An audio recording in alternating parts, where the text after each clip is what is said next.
Welcome to the second lecture in the series Relativity with a Flashlight. Now, as I said just now, this is the second lecture. That of course means that there was a first lecture before this one. In case you have not seen that particular lecture video, I would recommend that you stop watching this one and go and watch that one first, because we are going to rely heavily on some of the things we had described there and carry that forward in this particular lecture. In that lecture, what we had done, among other things, is that we had established a way in which you can use your wristwatch and light signals so that you can measure space and time coordinates of events that occur anywhere else. We had also introduced the concept of the K factor, which parametrizes the motion between two observers, and we had learned how to use this particular K factor. In fact, we had learned parts of what is called K calculus, a way of calculating with the K factor, and have used that to establish one very important relativistic phenomenon called time dilation. Of course, if you already know Hermann-Bondi's K calculus, then you don't have to go back and take a look at the previous video. But if you don't, I strongly recommend that you do that before you watch the rest of this. Now let us continue from where we left off in the last lecture. This was the notion of time dilation, or as it is often colloquially called, the relativistic result: moving clocks run slow. The notion of time dilation, while novel and striking, should also be rather unsettling to all of us. After all, the fact that all clocks run at the same rate, provided they are made properly, is at the heart of most of the things that we do in our daily lives. If your date turned up 2 hours late and blamed it on relativistic time dilation making his clock run slow, I'm pretty sure you would not accept that as a proper excuse. However, there is no getting away from the fact that once we accept the postulates of relativity to be correct, time dilation is an inevitable consequence. However, it may be a good idea to try to look at this effect from other viewpoints as well. At least, if you can understand this thing, which is very, very different from what we see around us, in different ways, it may help us understand the thing a bit better. In order to do that, let me introduce to you a very, very simple model of a clock, so that by looking at exactly how this clock works, we should be able to get a feeling of why time dilation is occurring. Now, standard clock is usually made up of many, many different parts. If it's a mechanical one, it could have springs and other stuff. And if it's an electronic one, you would have to delve deep into the theory of the basic electronics in it in order to figure out how it functions. But we are not going to go there. We are going to talk about a very, very simple kind of clock. And this is as simple as it gets. All we are going to say is, let us imagine that we have two mirrors facing each other, as you can see on your screen right now. And the separation between the mirrors is a fixed length, which we denote by L0. So, a light pulse is made to travel from the bottom mirror all the way to the top mirror, bounce back from there, come back to the bottom mirror. And since the length or the gap between the two mirrors is not changing, we would expect this thing to be perfectly periodic. It to take the same amount of time every time light goes and comes back to the original position. Let me point out that at a very rudimentary level, that is exactly what a clock is. Something which ensures some signaling event repeat at regular time intervals. So this is our simple model of a clock, which I'm going to call a photon clock. Although frankly, photon here is a bit of a stretch because we are not really talking about quantum mechanics here. All we're talking about is a flash of light traveling from the bottom mirror to the top mirror and back. And we are going to take a look at this from the point of view of two different observers.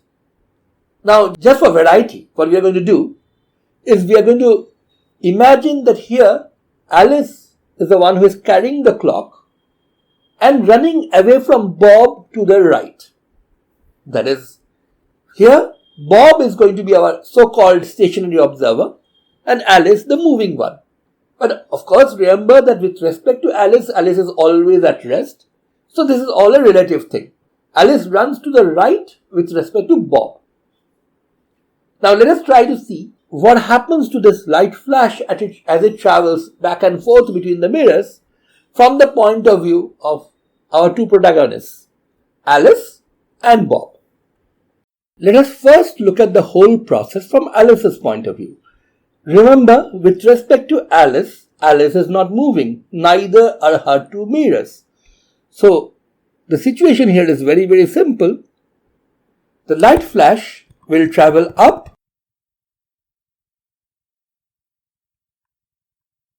at a uniform rate at a speed c, and the time it would take to rise up would be simply L0, the gap, divided by c. And then the light flash is going to come down. And the time it would take to come down, again, should be pretty easy to figure out. It should be exactly the same. So T2 should be L0 by c again. So the total back and forth time which Alice's light pulse takes to go up and down is twice L0 by c. And that is exactly what 1 unit of time is going to be for Alice's clock. So Alice's clock executes one tick in a time 2 L0 by c. At least Alice is going to count that as a time of twice L0 by c. Now what we are going to do is we are going to take a look at the same events, the light starting off from Alice's lower mirror, going all the way up and coming all the way back down to Alice's lower mirror. These are the two events. The gap between them, as seen by Alice, is twice L0 by c. Let us see what is the time gap that Bob would deduce between the same two events, given the fact that for Bob too, the speed of light is the same. It is c for all observers, remember. Now, as far as Bob is concerned, Alice and both her mirrors are traveling to the right at a speed v. Note that the pulse will get from the lower mirror to the upper mirror. Doesn't matter who is observing. This is a physical fact which both of them must agree upon. But in order to do that, according to Bob, light must travel in a slanted path simply because by the time it gets to the top mirror has moved to the right. So what Bob will see is something like this. Alice's mirrors keep on sliding to the right and the light pulse moves a diagonal slanted path until it hits the top mirror and then bounces back. Again in a slanted inclined path until it gets back to the bottom mirror. So when one complete unit of time according to Alice takes place, what Bob sees is that the light travels in a slanted inclined path that you can see on your screen. And this is something which we would have expected in our classical pre-Einstein world as well, except that in the classical world, we would meet a problem like this. We would essentially say something like this. We would say light now has two velocity components, one c straight up, one v at right angles to it. So we would use vectorial addition of velocities to figure out that light is actually traveling at a faster speed of square root of c square plus v square. And the longer length which light travels according to Bob would be compensated exactly by this extra higher speed.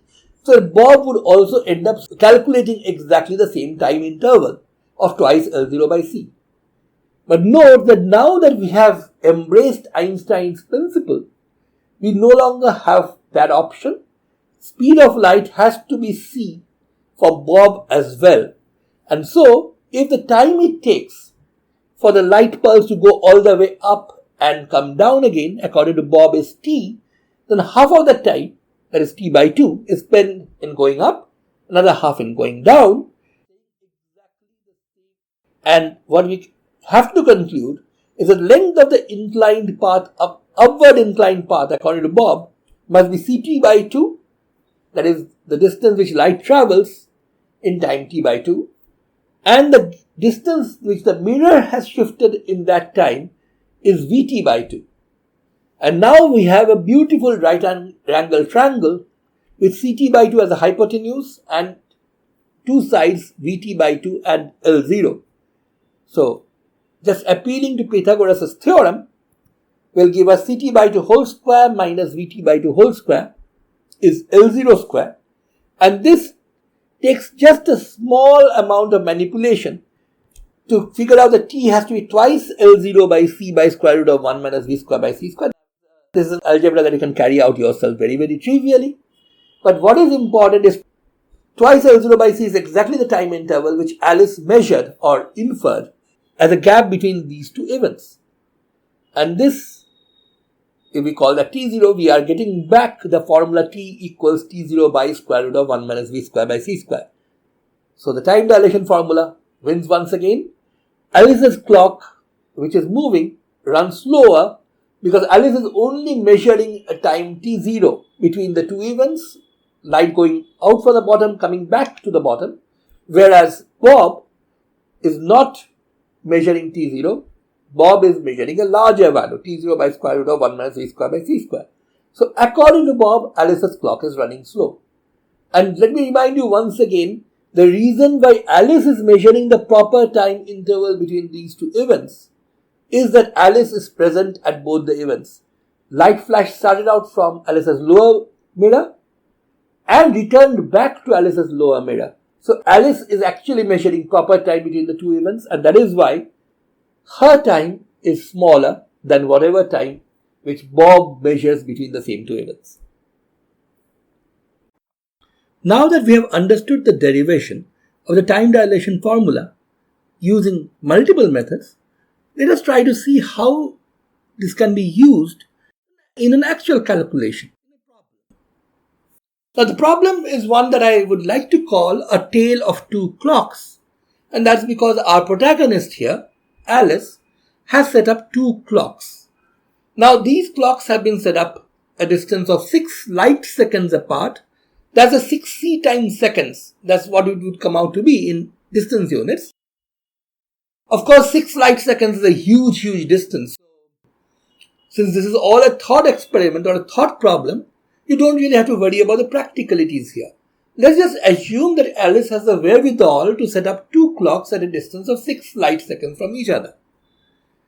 And, of course, if she is going to use two clocks and measure the time interval between events by using two different clocks, then she has to make sure that the two clocks are synchronized. After all, if I start a telephone call with a friend in one room and the wall clock there is reading 12 noon when I start the telephone call, and then I wander into some other room, and when I finish my telephone call I see that the wall clock there is showing me 12:30, does that mean that I've actually spent 30 minutes on that call? Of course that's possible, but in order to be sure, we have to make certain that these two clocks agree with each other. That is, they have been set to 12 o'clock or whatever other value, common value, at the same time. So, they have to be synchronized. Now, Alice is going to use two clocks here to make her measurements. And for that, she has to make sure these two clocks show 0 at the same time. So, that is what you see on your screen right now. There's a clock which is showing 0, which is at Alice's origin. Another clock 6 light seconds away, which is also showing 0. And, well, I've lied a bit. I called this problem a tale of two clocks simply because the name echoed the name of my favorite Dickensian novel. But this really is a story not of two clocks, but of three clocks. There is another player in our picture, our old friend Bob, who is running at a speed of 0.6c to the right with respect to Alice, and he is carrying his own wristwatch, which is another time measuring device or a clock. So at the moment when Bob is right abreast of Alice's clock at the origin, Alice's clock is showing 0 and Bob's clock, let's assume, is also showing 0. So the two clocks agree the moment Alice and Bob are just next to each other. The question that I have for you is, of course, what happens when Bob reaches the other clock which Alice has set up? When does Bob reach the other clock? Now for that, all Alice has to do is use a simple time and distance formula.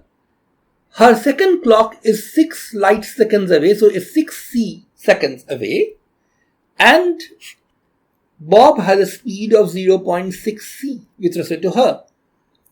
So, by the definition of what speed means, the time it would take Bob to get to the other clock must be a ratio of these two numbers, or 10 seconds.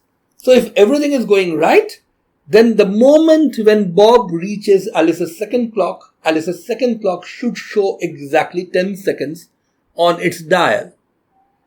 Well, since the two clocks are synchronized, Alice's first clock should also show 10 seconds at that very instant, but right now let us focus on what is happening at the second clock and ask ourselves a question. What time will Bob's wristwatch show?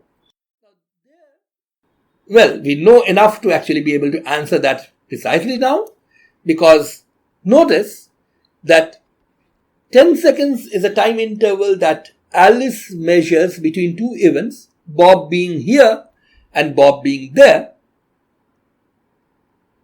But Alice is not present at both the events. The one person who is present at both the events is Bob, so Bob is actually measuring the proper time between these two events. So, what Bob measures is the proper time interval t0. And our time dilation formula simply gives you 1 minus 0.6 whole square. 0.6 is of course nothing but V by C for Bob. I've chosen 0.6 for a reason, obviously. From childhood you have learned about Pythagorean triples and you would know that 0.6 whole square is something which, when you take away from 1, gives you another perfect square, that is 0.8 whole square. So T0 by 0.8. So the time which Bob would measure or would see on his wristwatch the instant he is abreast with the second clock has to be 8 seconds. Now this is perfectly fine according to whatever we have said so far. Alice says that the interval between the two events, Bob starting off from her first clock and reaching her second clock, is actually 10 seconds. Whereas Bob reads his wristwatch and says that it's only 8 seconds. And this completely gels with the fact that Alice will say Bob's clock is running slow. Bob's clock is showing only 8 seconds when actually 10 seconds have elapsed. So far, this looks like a pretty straightforward problem. Of course, the fact that the two clocks, that is, the clock which Alice has at 6 light seconds distance from her origin and Bob's wristwatch disagree, is unusual in the view of our daily life experience, but relativity would definitely force you to conclude that this will happen, and moreover, it's a pretty straightforward case of applying the time dilation formula. The only tricky thing here, if anything, would be to decide which one of the two observers is measuring the proper time, and that is actually very easy to decide, as you must agree. However, now I have a puzzle for you. The puzzle is simply this. Just as Bob's wristwatch is moving with respect to Alice at 0.6c, both of Alice's clocks are actually moving with respect to Bob at the same speed 0.6c, only they are moving to the left instead of to the right. But that means that as far as Bob is concerned, Alice's clocks should be running slow. So what Bob should really wonder is this. Since my wristwatch is showing me 8 seconds when I am abreast with Alice's second clock, shouldn't Alice's second clock, which is running slow, show a smaller value than 8 seconds? Shouldn't it show 8 seconds times 0.8, that is 6.4 seconds? Instead, it is showing 10 seconds. So how come Alice's clock, which should be running slow with respect to me, is apparently running fast? It's showing a larger time than my wristwatch. Now, this is a question which you simply cannot ignore because it is at the heart of the principle of relativity that every inertial observer is equivalent. So, if Alice sees Bob's watches run slow, Bob must see Alice's clocks run slow. And this is apparently, at least, contradicting that. So exactly what the resolution of this problem is something I'm going to come to a bit later. But let me just tell you one thing about all these kind of problems and paradoxes which arise in relativity. In fact, relativity has plenty of paradoxes which you can sort of delight in or be annoyed by depending on your state of mind. But most of them are basically due to the fact that somehow down the line in trying to analyze a physical situation, we have fallen prey to the indiscriminate use of what common sense tells us. Or actually what really goes wrong is that somewhere down the line, without realizing it, we have lapsed into the pre-Einsteinian way of thinking about things, and that is what leads us astray. Let me point out that there is one more reason that a problem like this is pretty instructive. Since the beginning of the theory of relativity, there has been several attempts to explain relativity in a more physical way without involving a huge amount of mathematics. Don't get me wrong, there is nothing wrong with a huge amount of mathematics. It's just that sometimes many expositions tend to hide the basic physical features behind the mathematics. And that is one thing we are attempting to avoid in this series of lectures. Now, one approach to this is the K-calculus by Hermann Bondi, which I have been claiming gives you a very clear physical picture of what is happening. There have been many other attempts of a similar kind. In fact, one of the first people to try explaining relativity in a more physical way was none other than Albert Einstein himself.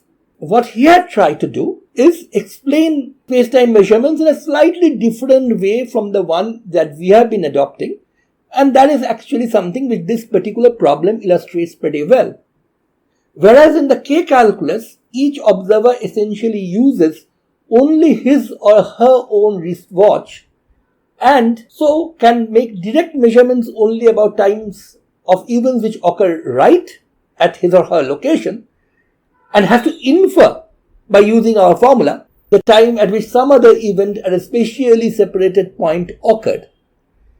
In Einstein's version, at least the most common version which he used in explanations, each observer would have to place not one clock but many clocks, one at each point where something interesting occurs. In our case, Alice has used 2 clocks, but that is because each of the events that we were interested in, Bob crossing her first clock and Bob reaching her second clock, occurred exactly at the location of these 2 clocks. If we had been interested in more events occurring at different places, Alice would have to put a clock at each one of these places. So in Einstein's version, when you talk about an observer, you have to think about somebody who has a rigid rod to measure distances, but also has a clock at each and every point of interest. And in fact, each and every point of interest could be each and every point in space. So in a sense, this particular way of thinking would require infinitely many clocks. Indeed, Einstein is said to have once joked that while in his theory of relativity he had placed a clock at every point in space, he was so poor that he could not afford a single clock for his own wall. But one very important point has to be made here. In our version, what we said was proper time is what somebody can measure using his wristwatch because he is present at both events between which the proper time interval is being measured. And in case an observer is not present at an event, he or she can indirectly infer what the time is by using 2 measurements on his or her wristwatch and averaging 2 different time measurements. In Einstein's version, in order to measure the time interval between two events which occurred at two different places, what the observer has to do is to have a clock at each of these two places and measure the time difference by measuring the individual readings of the clocks when the two events take place and then subtract them. In any case, even in Einstein's picture, measurements which can be made using one clock and one clock only directly is proper time. Measurements for which you have to rely on two different clocks in Einstein's version, or two measurements indirectly done in our version, those give you some other kind of time. As I've said before, it's wrong to say that if it's not proper time, it's improper time, but it's indirectly measured time. And the standard time dilation formula goes this way, that the indirectly measured time is equal to the directly measured time or proper time divided by square root of 1 minus v square by c square. Okay, keeping the puzzle that I have spoken about in abeyance, let us move on to our next topic. We have been saying that if you believe in Einstein's principle of relativity, this phenomenon of time dilation will automatically follow. Not only this, as we will soon see, many other very interesting things, very unusual things will follow from these postulates. But remember, these follow only if you assume that Einstein's principles, the underlying principles of special theory of relativity, are correct. How do we know that they are correct? And this is a very legitimate question to ask, especially given the fact that the conclusions that we seem to get from here are very, very different from what we see around us. Very contrary to our common sense. So, what we have to rely on is experimental evidence. Do experiments bear out this kind of conclusion that relativity theory is forcing us to make? If experiments don't support the conclusions, then we will have to give up the theory, no matter how beautiful it is, no matter how philosophically satisfying it is to have a theory of relativity for all of physics. We would simply have to give it up if experiments are not in our favor.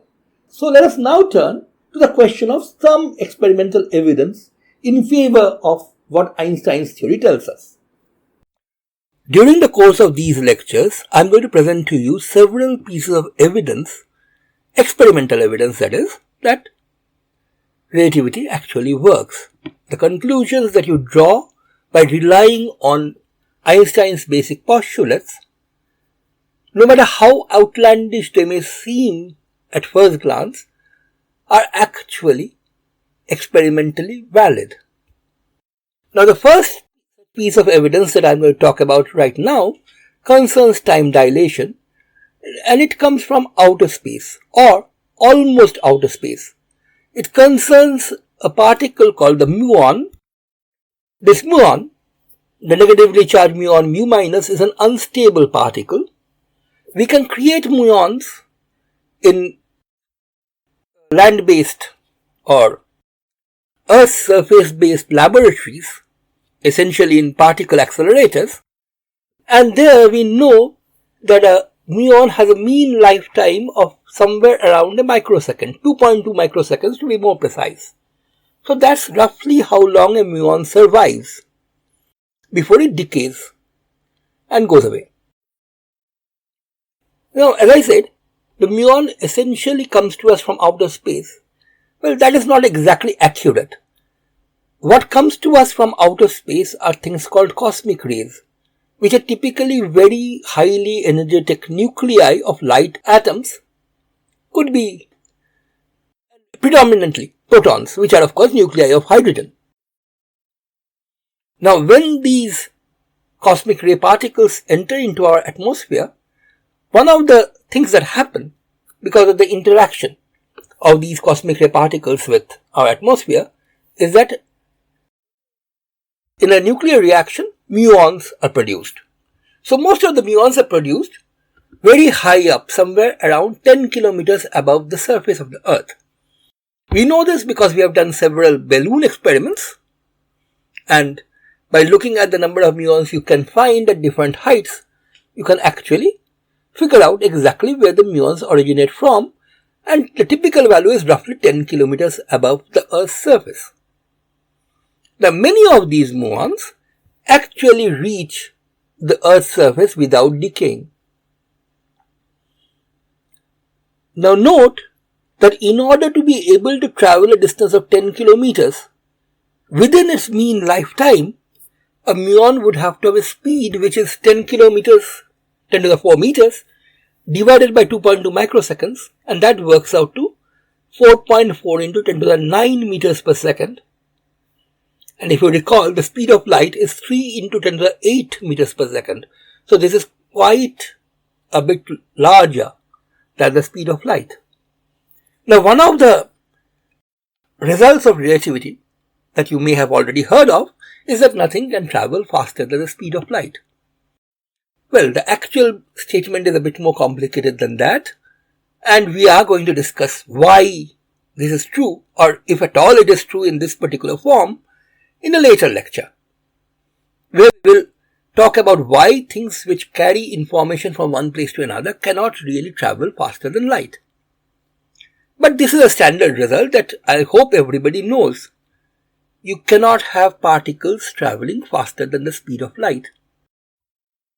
But how can you explain then the fact that muons which were created in the upper atmosphere managed to get to the surface of the Earth before most of them decaying away? Of course, decay of an elementary particle is a statistical affair. So some of them may decay, some of them may not decay.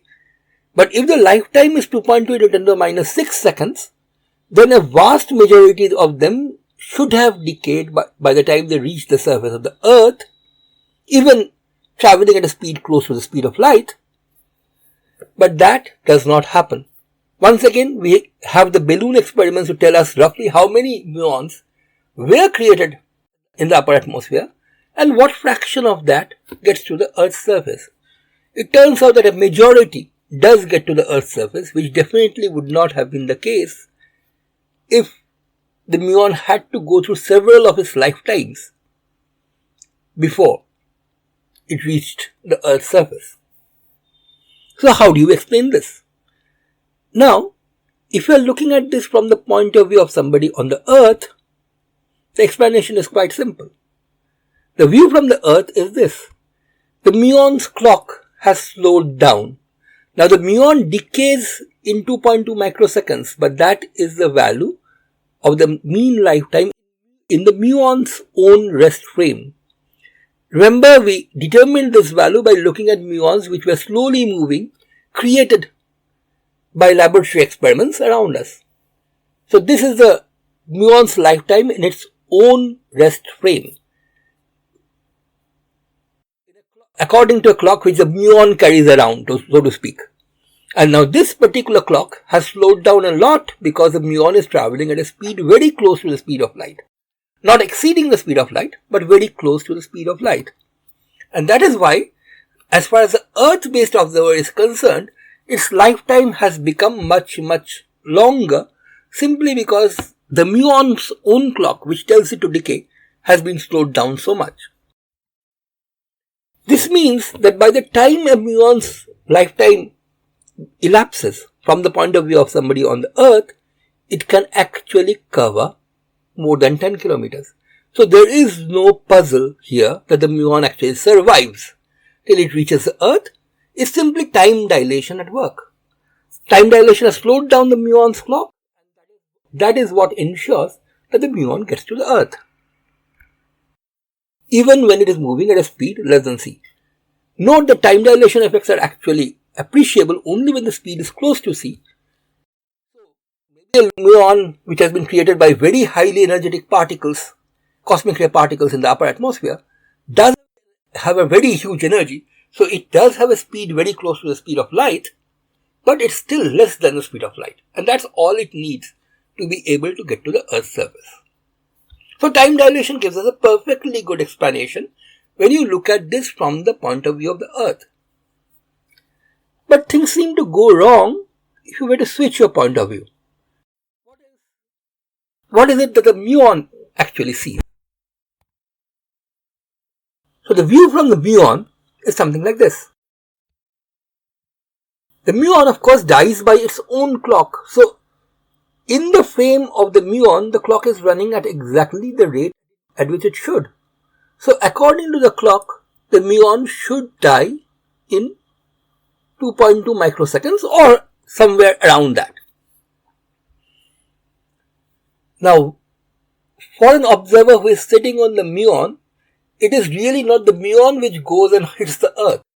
It is the earth's surface which comes up or comes towards the muon and hits it. So, now you have this puzzle. The earth's surface was 10 kilometers away when the muon was born. So, how could the earth travel this 10 kilometers in the 2.2 microseconds which the muon will live?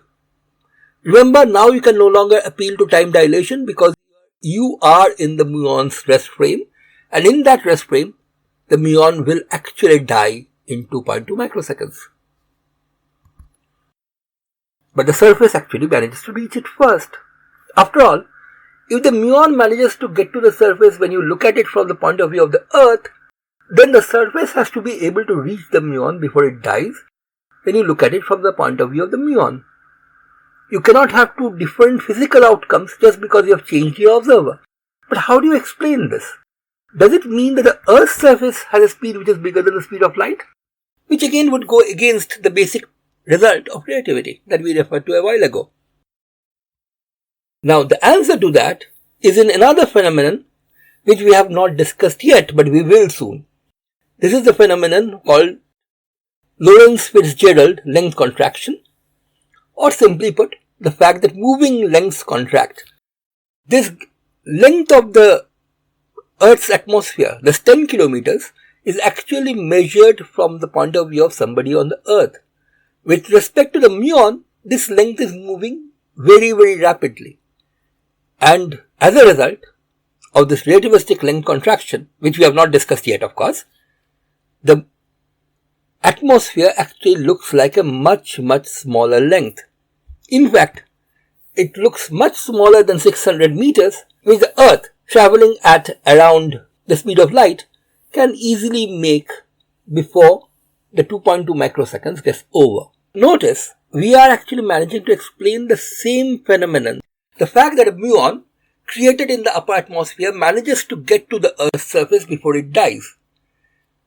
But the explanation of that can very well depend on which observer you are using. From the point of view of an Earth-based observer, as we have just said, the explanation really is that the muon's clock is running slow. So time dilation is your go-to explanation there. On the other hand, from the muon's own frame, time dilation is not a factor at all. And there it is length contraction which saves the day. And this is something which will happen several times if you try to understand various relativistic phenomena. Depending on which observer you are using, the particular phenomenon or that you have to use as an explanation might very well change. But what will not change is a final outcome. Here, no matter whether you are looking at this from the point of view of the Earth or from the point of view of the muon will reach the Earth's surface. At least the muon and the Earth's surface will collide. Who reaches what depends on which observer you are using before most of the muons die. Of course, we haven't really described length contraction yet, but we will soon. But before that, let us take a look at a few more pieces of evidence of time dilation. And maybe let's look at things which are not so esoteric, like an unstable fundamental particle. Now, before we turn to the question about how we can see time dilation in things which are much closer home than this unstable elementary particle, let me first address the question, why don't we actually see time dilation? By see I mean, why don't we actually feel the effects of time dilation in our daily world? In other words, why despite the fact that t is actually t0 by square root of 1 minus v square by c square, our daily life experience keeps on telling us that t is the same as t0. To answer this, I went onto the net and tried to find out the answer to the question, how fast are the fastest civilian aircrafts around?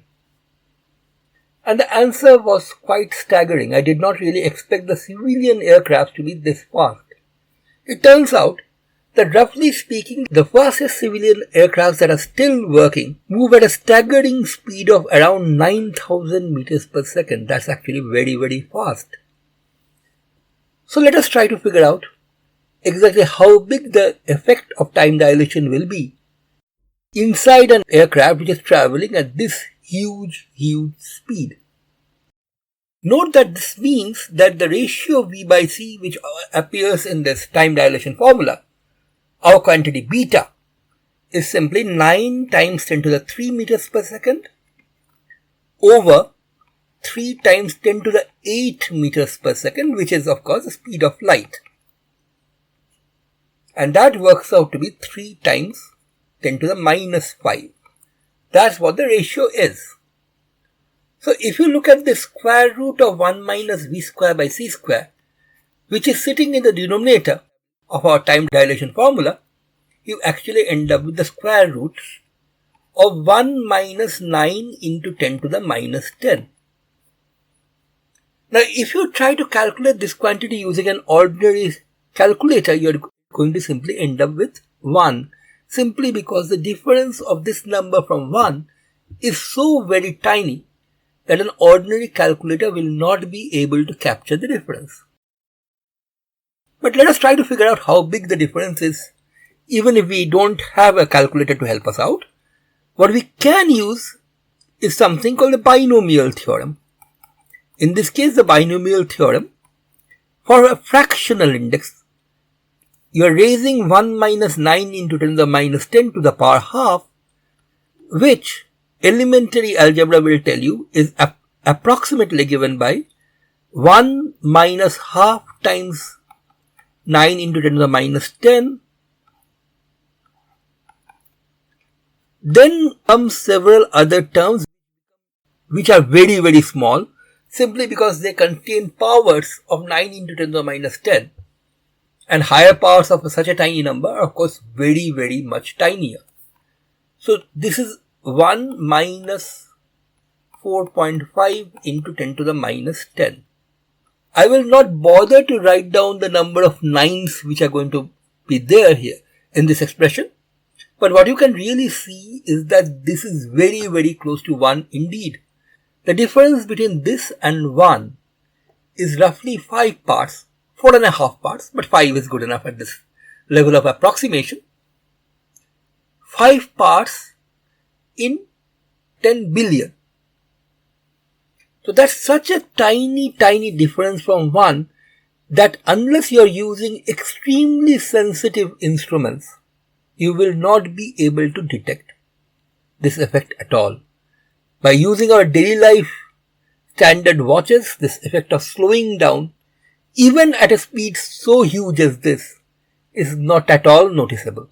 So it is no wonder at all that despite time dilation being a precise prediction of Einsteinian relativity, and despite it being experimentally verified in situations like the one involving the muon, in our daily life world, all properly produced clocks run at the same rate.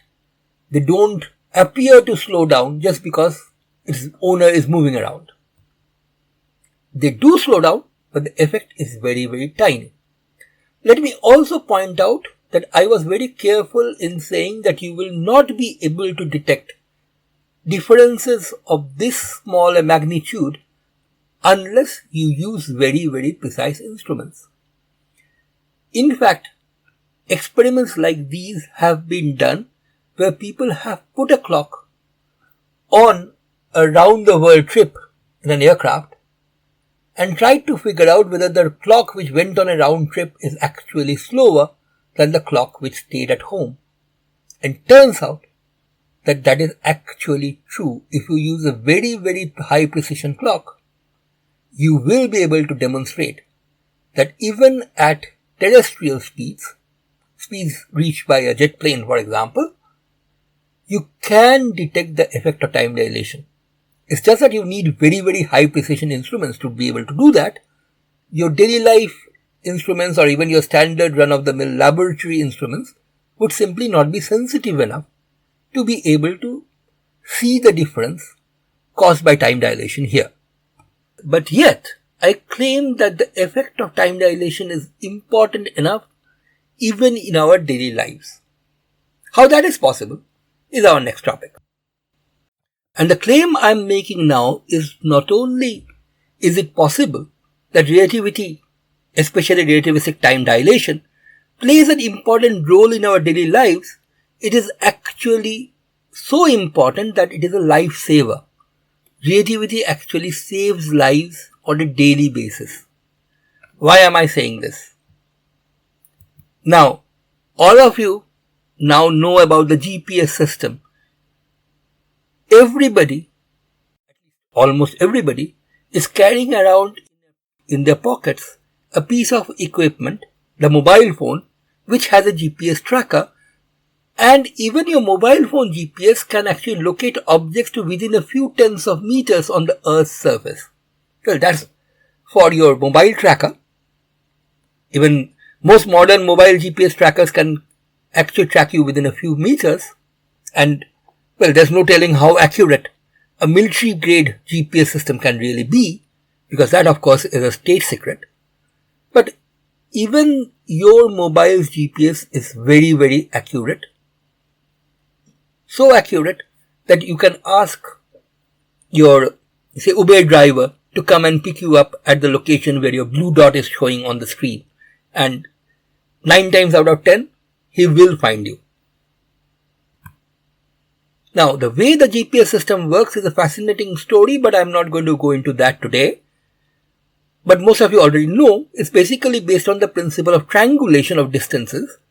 And you need at least 3 points from which you can triangulate. And you do that using 3 geostationary satellites.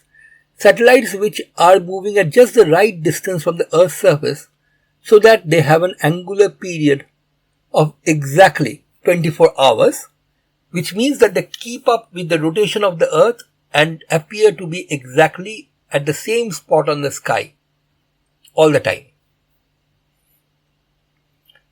Now, these distances from the geostationary satellites are actually found by the time of travel of radio waves. The geostationary satellite has a radio transmitter. It transmits radio signals at specific well-marked intervals, and by looking at when your GPS receiver receives those signals, you can figure out, using the fact that speed of light is same for all observers once again, exactly how far away you are from a given satellite. I'm oversimplifying the thing a bit, but this is roughly how it works. But now there is a very important thing that you have to worry about. You need to keep track of time very, very accurately for this. Even a very tiny mistake in calculating the time will lead to the distance from a satellite being off by a lot. But more importantly, over the vast distances involved, this actually leads to a very, very big overall change. Now, the problem that we have here is that the clocks on satellites run slow, because the geostationary satellites are actually moving quite rapidly, much more rapidly than the 9,000 meters per second that we talked about for civilian aircrafts. But even then, the effect of time dilation for such clocks would be rather small. And there is another effect here, which is roughly of the same size. Clocks on a satellite also run slow because of weaker gravity. This is an effect of the general theory of relativity, which is Einstein's next big innovation, but we are not going to talk about that much today. All we can say is, because of both the special theory of relativity and the general theory of relativity, the clocks on geostationary satellites will run slow by a very, very tiny amount. But if you did not take that into account, not correcting for this would have given results which are wrong by several kilometers. So any survivor of a shipwreck who has survived simply because GPS tracking has been able to track him down has special theory of relativity and general theory of relativity, of course, to thank for this. Without these theories, GPS would simply not have worked. So the very fact that our mobile based guidance system actually works, and it does on a daily basis as you all know, is testimony to the fact that time dilation really does occur. Now that we have managed to get some confidence in one prediction of relativity theory, namely time dilation, let us try to take a look at the other major consequence that we have already hinted at, length contraction. For this, let us go back to our old picture of Alice's coordinate system. Here the vertical line is, as always, a time coordinate, and this is Alice's world line, as we had explained before. The horizontal line, of course, depicts the x coordinate as far as Alice is concerned. The dashed line, as always, gives you the world line of a light flash which starts off from Alice's origin at t equal to 0. We are more interested right now in the blue line, this one, which is the world line of Bob, our friend Bob, the other observer, who is traveling at a uniform speed less than the speed of light with respect to Alice, traveling to the right. And what Bob is doing is Bob is holding in his hand a ruler of a fixed length, let's say L0, at least L0 as he has measured it. He is holding it along the x-axis and will keep on holding it in front of him as he keeps on running. So as he runs, as time elapses, Bob will run. He will of course be running to the right with the other end of the ruler preceding him further to the right. The world line, of course, will go up like this, and the ruler's other end will also follow a world line which is parallel to Bob's world line. The two world lines have to be parallel because the ruler's other end is moving at the same speed as Bob is. It just happens to be displaced initially, and that displacement continues. So if you look at this in animation, this is what it's going to look like. But at this stage, let me stop the animation or slow it down and talk about what Alice is doing. Alice is going to measure the space-time coordinates of the two ends of the ruler. So what she is going to do is send two signals out at time tau 2 and tau 1, chosen rather specifically. When the first pulse, the one at time tau 1, goes and reaches Bob, which of course happens at a time k tau 1 according to Bob's clock, Bob is going to reflect that back. But note that Alice had actually sent another signal at time tau 2, which was sent before the signal at time tau 1, which actually reached Bob's location at time k tau 2. Bob did not hold up a mirror at that point, so this light pulse actually just crossed Bob and went on to the other end of the ruler, where we are going to assume that there is a mirror. And so what will happen is, according to Bob, this previous light pulse, which set out at time tau 2 according to Alice, will reach Bob at time k tau 2 according to Bob's watch, but then it's going to cross Bob and take an extra amount of time, L0 by C, to reach the other end. Remember, with respect to Bob, the length which light is traversing now from him to the other end of the ruler is actually L0, because that's the length which Bob sees. And since the speed of light with respect to Bob is c, as for everybody else, Bob will say this crossing of the ruler took light exactly L0 by c amount of time. So light will reach the other end at time k tau 2 plus L0 by c. In case you are wondering whether tau 1 and tau 2, the two times at which Alice sends out her signals, are completely arbitrary, the answer is they are not. What Alice is really trying to do is figure out how long Bob's ruler is. In order to find out the length of Bob's ruler, what Alice must do is measure both its endpoints. But what is very important is that if you just knew that the left end of the ruler is at a coordinate x1 and the right end is at coordinate x2, then x2 minus x1 is not necessarily the length of the ruler, unless you are sure that this ruler is either stationary with respect to the observer, which is not the case here, or the two endpoints have been measured exactly at the same instant of time.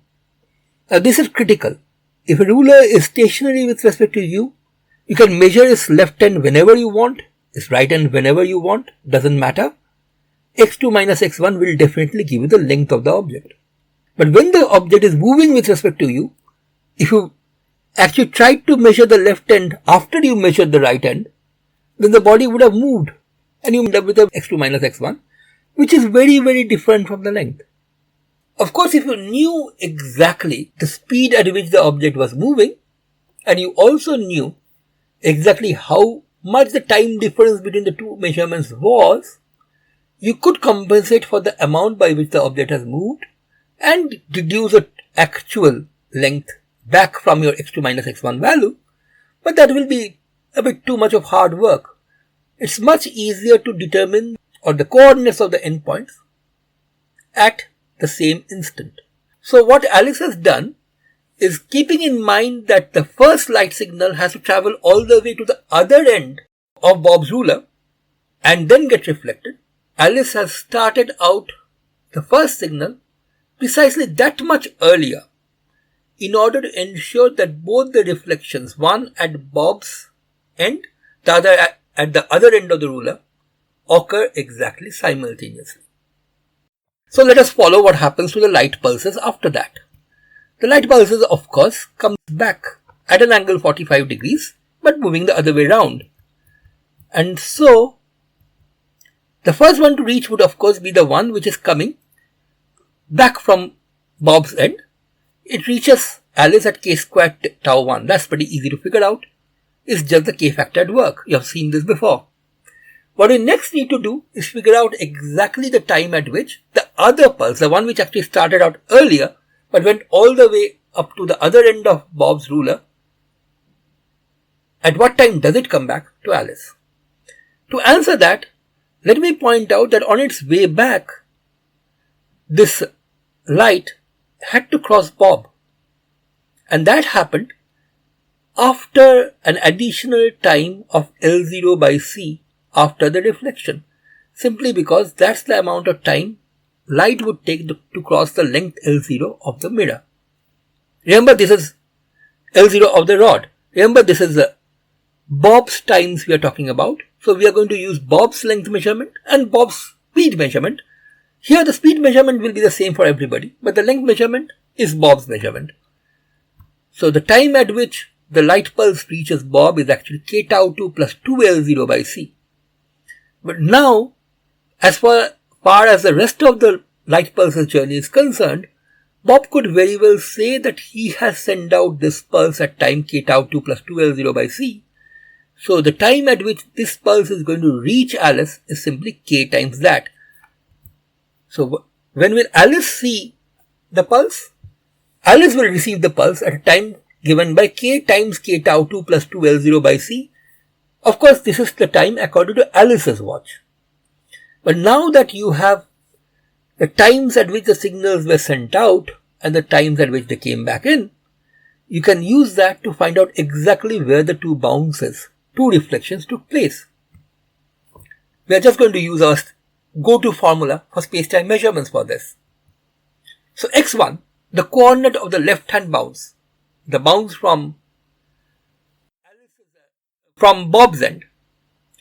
Well, the signal went out at time tau 1, came back at k square tau 1. The difference k square minus 1 tau 1 is the time for which the signal was traveling. C times that is the distance it traveled. And because it has to go equal distances out and back in, x1 has to be exactly half of this. What about x2? That's slightly more complicated, but again from the fact that the signal actually went out at time tau 2 and came back to Alice at time k times k tau 2 plus 2L0 by C, all you have to do is subtract these two values from each other and multiply it by C by 2. And if you do that, after a bit of manipulation, it should be very easy to figure out that x2 is actually C by 2 times k square minus 1 tau 2 plus KL0. So the difference between the two ends, the coordinates of the two ends of the ruler, one end of course is where Bob is, the other end is x2, is simply given by x2 minus x1. And once again, pretty straightforward algebra. It works out to be c by 2 into k square minus 1 times tau 2 minus tau 1 plus KL0. So this is the length of Bob's ruler as seen by Alice. Remember, L0 is the length which Bob measures, but as we have already come to expect from relativity, Alice may very well not measure the same length. The length which Alice measures is this. There's only one catch that you have to still pay attention to. As I've said, this is the difference between the two coordinates. But is this the length of the ruler? The answer is not necessarily. It is the length of the ruler only if the two bounces happened at exactly the same time, according to Alice, who is, of course, measuring the length. Now, the time at which the two bounces occur are again very easy to find out from our formula. The time at which the bounce from Bob's end occurs is simply k square tau 1 plus tau 1 by 2. The bounce from the other end of the ruler is the average of tau 2 and k times k tau 2 plus 2L0 by c. And if you work that out, T1 just works out to be half of k square plus 1 tau 1. That's the time at which the first bounce, at least the left hand bounce, took place. And T2, the time at which the right hand bounce took place, is half of k square plus 1 tau 2 plus KL0 by c. And what is T2 minus T1? Delta T is just given by this quantity. Now note, in order that x2 minus x1 give me the length of the ruler according to Alice, T2 minus T1, the time difference between these two measurements, must be 0 according to Alice. Which means that you cannot just use the previous expression, you have to also use the fact that half times k square plus 1 times tau 2 minus tau 1 plus KL0 by c must be 0. And that is precisely why tau 2 has to be less than tau 1, so that this can actually vanish. In fact, it has to be less than tau 1 by a precise amount. Tau 2 minus tau 1 has to be exactly this much. And now that you know this, you can plug it back in the formula for delta x. Very simple algebra. If you do it, the length as measured by Alice, delta x, works out to be KL0 minus k square minus 1 by k square plus 1 times KL0. Very, very simple algebra. You should work it out yourself. But then this can be simplified a lot. In fact, it simplifies to 2k by k square plus 1 L0. And note that our factor of k square plus 1 by 2k, which was there in the time dilation formula, is back here again. Except that it's back as its reciprocal. Not k square plus 1 by 2k, but 2k by k square plus 1. And we already know what that is. So this is L0 times square root of 1 minus v square by c square when you re-express k, the Doppler factor, in the language of the speed. So the length which Alice sees of Bob's rod is actually shorter than Bob's measurement by a factor square root of 1 minus v square by c square, or by using our familiar factor gamma, it works out to be L0 by gamma. Hence, a moving rod is shorter. Bob's rod has length L0 with respect to Bob, but the same rod has a length of L0 by gamma with respect to Alice. You might be tempted to say, looks like it's shorter, but that's really not correct. It is shorter with respect to Alice. In fact, what the rod looks like is a different story, because in order to use the word look literally, you would have to see the rod, and that means you'll have to use light coming in from various parts of the rod at the same time to your eye, and because light from different parts of the rod has to travel different distances to reach your eye, that actually makes a visual appearance of a rapidly moving object like this rod very different from what just a shortened thing that this theory will tell you. So it's really not correct to say the rod looks shorter, not only because the word looks seems to imply that it's just looks shorter is not really shorter. It actually is shorter. It does not really look shorter. What it looks like is much more complicated. We are going to perhaps describe what it really looks like later on in the course of these lectures, after we have covered many of the other more important topics first. But for the time being, this is a very, very important result. A moving rod contracts. Apart from telling us this very important result, that a moving rod contracts, and not only that, telling us exactly how much it contracts, there is another very important phenomenon which occurs in special relativity, which this particular calculation will show us. In fact, in a sense, it is one of the most important phenomena which makes relativity, that is Einsteinian relativity, differ from classical physics. And this has to do with simultaneity.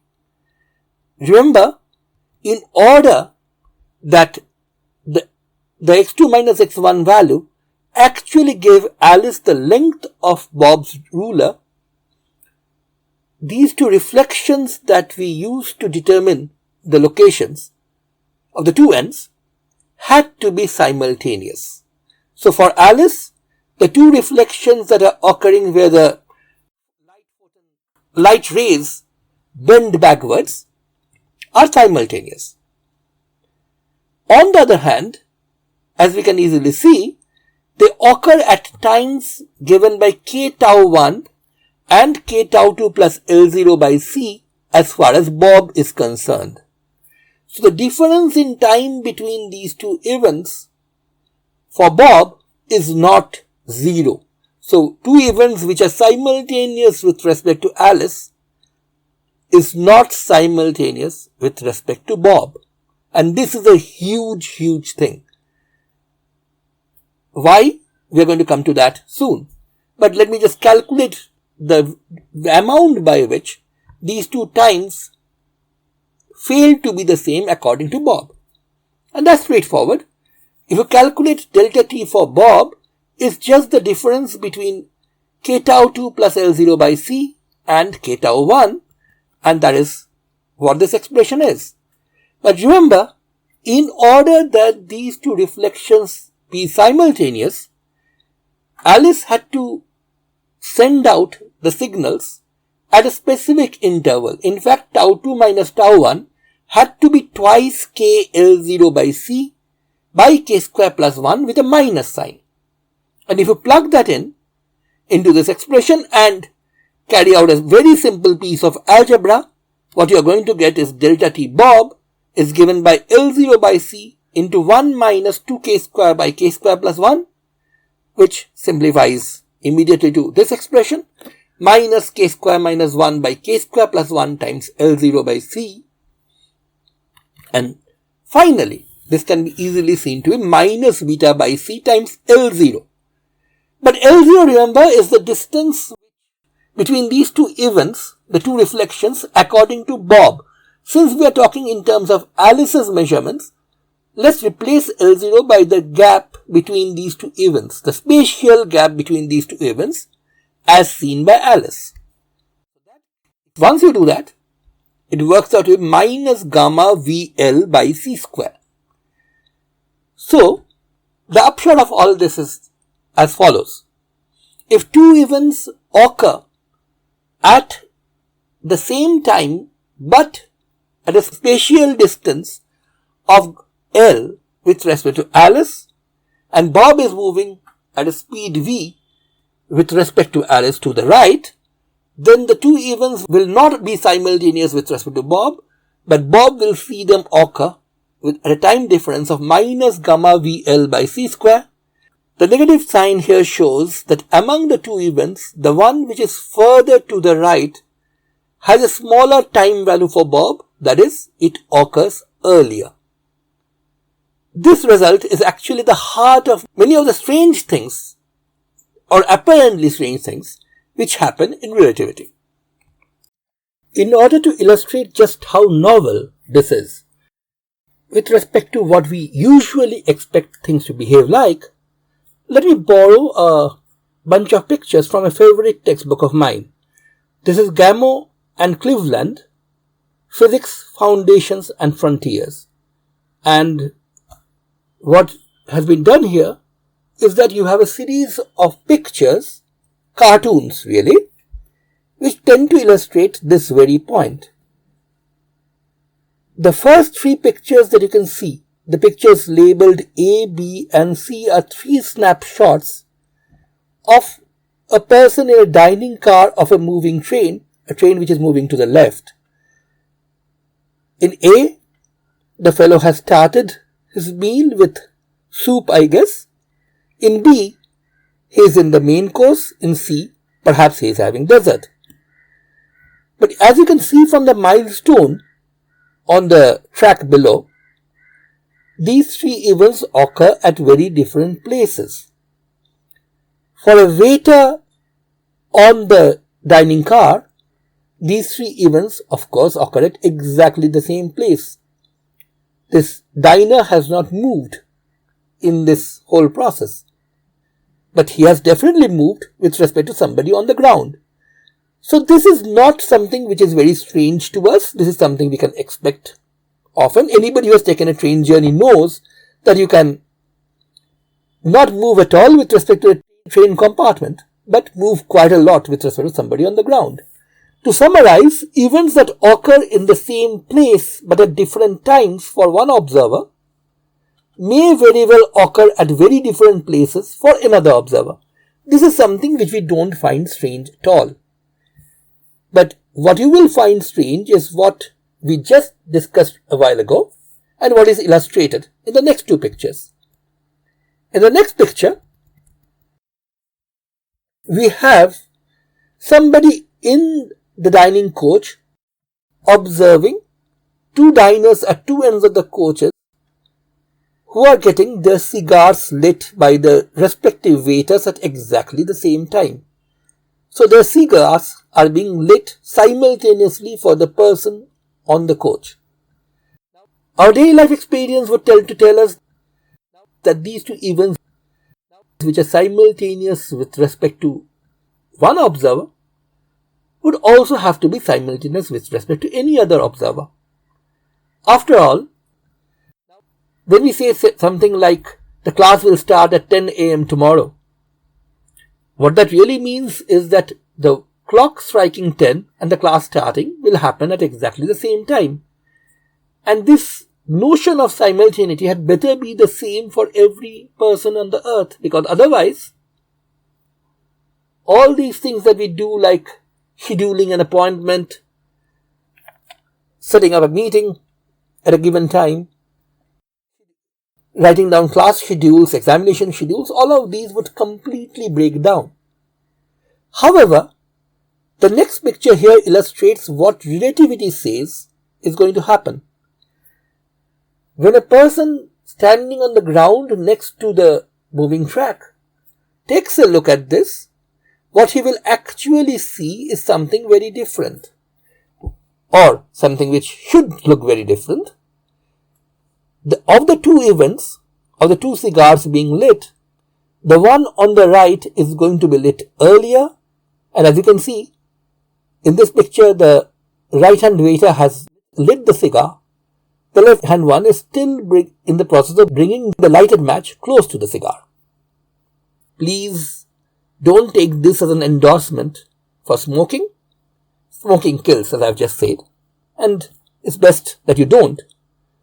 But anyway, moral matters aside, it should really be driven home to you that simultaneity of events is relative. Events that occur at the same time, simultaneously, but at different places for one observer, may occur at different times for another observer. Now, this is something which is absolutely alien to our way of thinking, but this is exactly what relativity says must happen.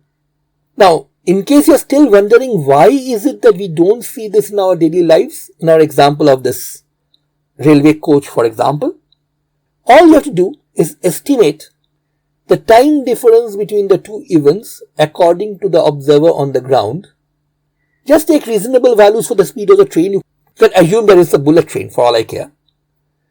Take a reasonable length for the coach and try to work out exactly how much the time difference between these two events as observed by the person on the ground will be.